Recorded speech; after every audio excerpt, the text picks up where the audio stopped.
Baik, terima kasih atas kesempatan yang telah diberikan kepada saya. Jadi pada kesempatan ini saya akan mempresentasikan analisis desain ulang keamanan pada sistem ISKP BMTK menggunakan pendekatan AI. Namun sebelum itu izinkan saya memperkenalkan diri. Jadi perkenalkan saya Iputu Aksama Putra dengan NIM 231510109. Langsung saja ke pendahuluan. Jadi, SKP atau Sistem Kredit Partisipasi merupakan salah satu instrumen penting dalam dunia pendidikan tinggi, khususnya di banyak perguruan tinggi di Indonesia. Nah, SKP ini digunakan untuk mengukur partisipasi mahasiswa dalam kegiatan di luar perkuliahan, seperti seminar, pelatihan, pengabdian masyarakat, lomba, atau kegiatan sejenis lainnya. Nah, sistem ini digunakan untuk mencatat poin SKP mahasiswa secara terintegrasi, mengelola absensi kegiatan yang menghasilkan SKP, verifikasi keikutsertaan lomba untuk menambah poin SKP, serta memberikan akses transparan riwayat ke SKP mahasiswa. Kemudian pengguna sistem ini yang pertama ada mahasiswa, di mana mahasiswa dapat melihat riwayat SKP pribadi dan mengajukan klaim poin lomba dari lomba yang mereka ikuti. Kemudian ada panitia atau operator, di mana bertugas untuk mengelola absensi kegiatan, memasukkan data peserta, serta menginput poin SKP. Kemudian ada admin Ormawa, di sini bertugas untuk memverifikasi data SKP, serta memantau kelulusan berdasarkan SKP.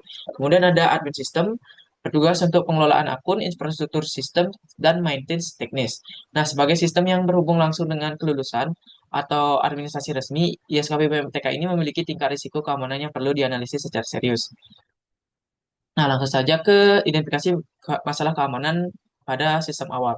Nah, meskipun ISKP ini berfungsi sesuai kebutuhan dasar, analisis saya menunjukkan beberapa potensi celah keamanan serius yang dapat dimanfaatkan untuk manipulasi data atau penyalahgunaan sistem.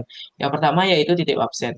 Nah, meskipun sistem ini sudah mencatat lokasi absen, berarti titip absen tetap berpotensi terjadi dengan cara mahasiswa dapat memberikan akun dan perangkat mereka kepada orang lain. Selain itu, lokasi dapat dimanipulasi menggunakan aplikasi seperti Peg GPS. Kemudian yang kedua yaitu manipulasi data SKP. Jadi operator atau panitia berpotensi menambahkan data poin SKP yang tidak valid karena lemahnya sistem pengendalian. Selain itu tidak tersedia rekam jejak atau catatan perubahan data yang jelas dan dapat ditelusuri. Kemudian yang ketiga yaitu dokumen palsu untuk klaim SKP. Jadi mahasiswa dapat mengedit atau memalsukan sertifikat lomba menggunakan aplikasi pengedit gambar, kemudian mengajukannya untuk mendapatkan poin SKP tambahan. Kemudian yang keempat yaitu tidak ada deteksi anomali sistem. Jadi di sistem tidak memantau aktivitas abnormal seperti login mencurigakan, input data massal yang tidak wajar, atau perubahan data di luar jam operasional. Nah, yang terakhir yaitu kontrol akses yang lemah. Jadi hanya menggunakan email kampus dan password sebagai autentikasi, di mana mudah untuk dibagikan atau diretas. Nah, selanjutnya itu usulan desain ulang sistem dengan bantuan AI. Nah, agar sistem ISKP BMTK ini lebih aman, efisiensi, dan adaptif terhadap ancaman dilakukan perancangan ulang dengan menambahkan fitur keamanan berbasis AI.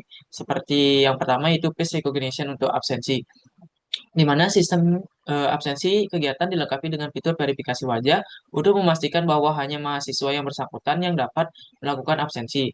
Dengan demikian, praktik titip absen tetap dapat dicegah meskipun atau perangkat dipinjamkan kepada orang lain.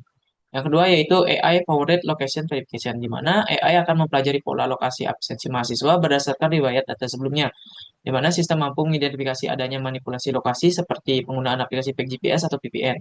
Nah, jika ditemukan ketidaksesuaian pola atau aktivitas mencurigakan, sistem secara otomatis menolak absensi tersebut. Nah, yang ketiga yaitu AI untuk verifikasi dokumen lomba. Jadi dokumen seperti sertifikat atau bukti lomba yang diunggah akan diperiksa oleh AI untuk memastikan keasliannya. Nah, AI akan menganalisis aspek-aspek metadata file, pola visual, serta indikasi adanya manipulasi digital.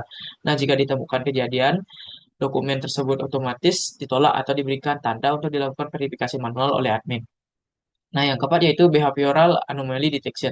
Jadi, sistem secara aktif akan mengamati kebiasaan pengguna termasuk seberapa sering mereka login, jenis perangkat yang digunakan, serta waktu akses. Apabila terdeteksi aktivitas yang tidak wajar, seperti login dari lokasi yang berbeda atau di luar jam normal, sistem akan langsung meminta verifikasi tambahan atau membatasi akses ke akun tersebut.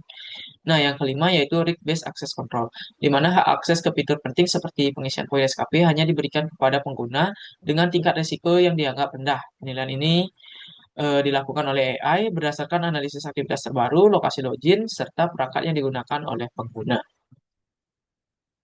Nah, selanjutnya yaitu peran AI dalam solusi keamanan. Nah, pada fitur deteksi titip absen, peran AI yaitu menggunakan teknologi face recognition untuk memverifikasi identitas mahasiswa saat absensi. Kemudian pada verifikasi lokasi absensi, AI akan menganalisis pola lokasi absensi mahasiswa dari histori absensi sebelumnya.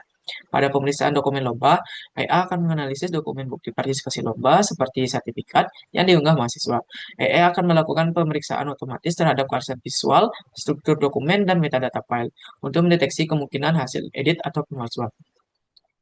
Selanjutnya, deteksi perilaku abnormal. Jadi, AI akan memantau pola perilaku pengguna seperti waktu login, lokasi akses, frekuensi pengguna sistem, dan perangkat yang digunakan. Kemudian yang terakhir yaitu pengelolaan akses dinamis, di mana AI secara real-time mengevaluasi tingkat resiko pengguna berdasarkan perilaku lokasi dan perangkatnya. Selanjutnya yaitu manfaat dan tantangan. Jadi, manfaatnya yaitu meningkatkan kepercayaan terhadap sistem ISKP, praktik titip absen, manipulasi data, dan dokumen palsu dapat ditekan, kemudian sistem menjadi lebih adaptif dan responsif terhadap ancaman baru, kemudian informasi kampus lebih efisien dan transparan, kemudian mahasiswa lebih termotivasi karena sistem dinilai adil dan objektif. Dan tantangannya yaitu kebutuhan perangkat keras tambahan seperti kamera dan sensor lokasi, pengembangan AI memerlukan dataset besar dan pelatihan model yang matang, potensi false positif atau false negatif dalam deteksi anomali, dibutuhkan sosialisasi dan pelatihan kepada pengguna agar dapat menerima sistem baru dan perlindungan privasi pengguna terutama terkait data biometrik. Nah, selanjutnya yaitu kesimpulannya.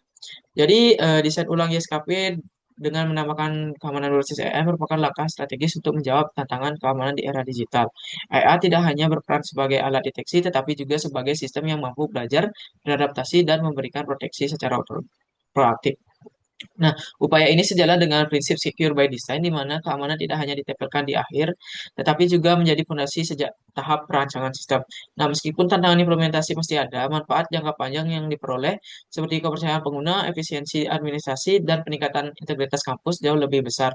Dengan pendekatan ini, diharapkan sistem ISKP BMFTK ini dapat menjadi contoh nyata penerapan teknologi AI untuk meningkatkan sistem keamanan, efisiensi, dan kualitas layanan di lingkungan pendidikan. Nah, sekian dari saya. Apabila ada salah dalam penyampaian, saya minta maaf dan saya tutup dengan terima kasih.